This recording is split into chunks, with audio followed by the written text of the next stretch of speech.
Hello, friends. Today we're going to look at some self portraits. This is a self portrait by a man named Andy Warhol, and we can see that he used his face 4 times in this picture.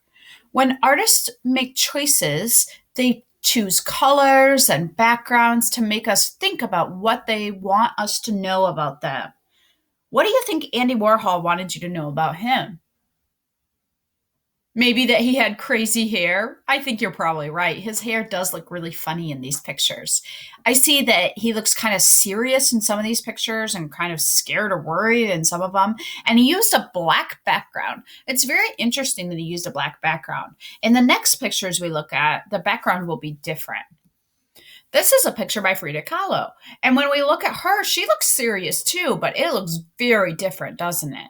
She's looking at us, and behind her, I see that there are insects in those plants. I see a moth and a cocoon and a caterpillar and a butterfly.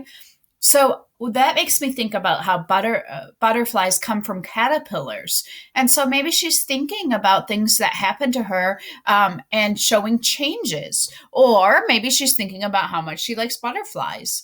On her shoulder is a parrot, and I see that she must like birds too.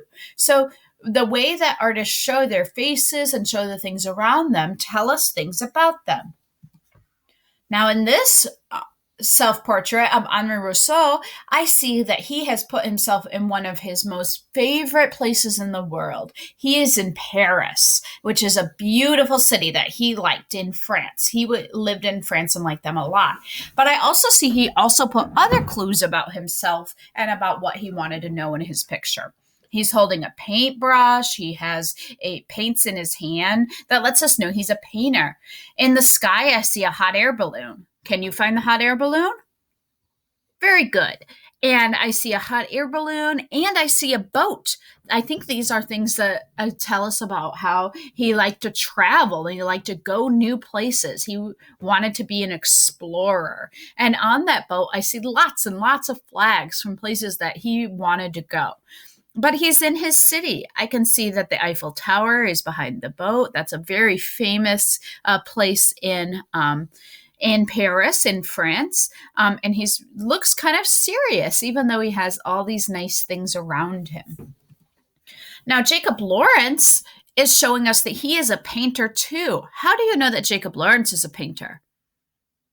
Good idea. Yep. In his one hand, he has paint brushes, and then behind his hand, we see all sorts of paints and other tools that he's using to make his paintings. I see some maybe a sponge. I see some tools. I see paintings over on the left. And he looks really happy to be a painter. He's smiling. He's using lots of bright colors in his artwork.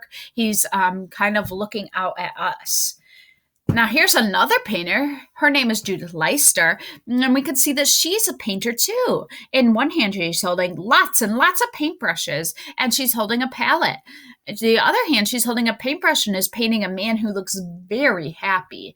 He has a violin, and he is smiling, and she looks relaxed while she's painting. She's leaning back. She is smiling at us, but the background behind her is very plain. It's just brown.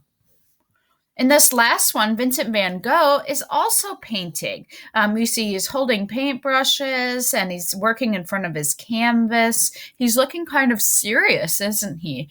He doesn't look sad, but he looks kind of serious. His eyes look very calm. He's looking right at us. His hair is kind of short, and behind him is a white wall.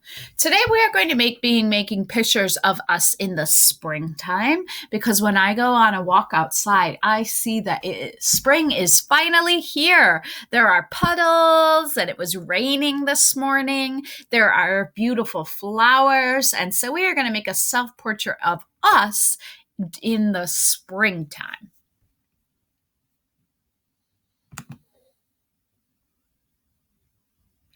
And I want you to think about those things that we saw in our self-portraits, what things artists chose to hold, or the backgrounds they used, the way that they had their faces to show their feelings. We're going to think about how you feel in the springtime and add some details to our backgrounds to show the things